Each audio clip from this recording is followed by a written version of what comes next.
Hi, hello po mga solid followers, hello po mga minamahal, kumusta po kayong lahat, magandang araw po sa inyong lahat.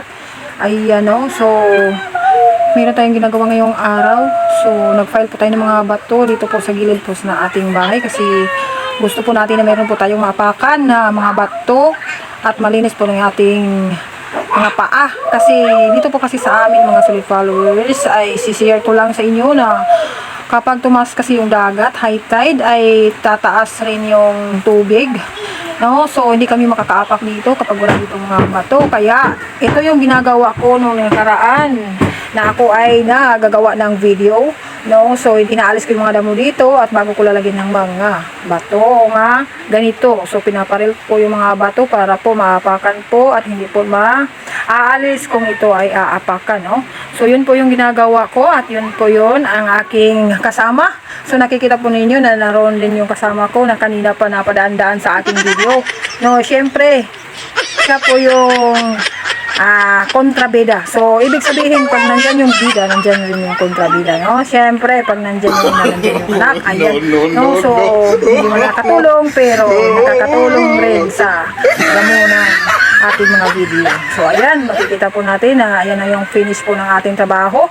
So, tingnan po ninyo, yan ang paril na bato na kinakailangan kong nagawin kasi dapat ito ay maparil na nang maapakan ito na hindi po makakasugat sa paa. Ayan, no? So, napakaganda na apakan ito.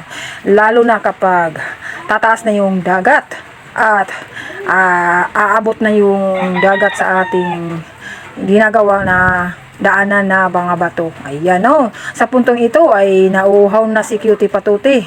At ako rin ay medyo nagugutom na. Naghahanap na rin ako ng makakain at naisip ko na pagkatapos ng trabaho ay pwede tayo nakakain ng gulay na sinabawan. So pwede ito. May nakita akong puno ng kapayas na mayroon pong mga bunga. So pwede na rin itong kapayas. At syempre sa giliran ng kapayas ay makikita po natin na mayroon pong mga tumutubo ng mga malunggay. So, tamang-tama, pares na pares yung kapayas. Ayan, no? So, napaka-presko ng mga gulay na ito. Masarap ito sabawan. At sa puntong ito ay may nakikita ako na nukma. So, tamang-tama, nakikita ko yung kapayas, nakikita ko yung malunggay. At ito, napakasarap nito, di ba? Ayan, lumapit ka nang ikaw ay masikmit. Ay, joke lang. Bye-bye mga solid followers. Hanggang sa susunod ng mga video, patuloy sa pagsuporta sa aking mga ginagawa. Ito po.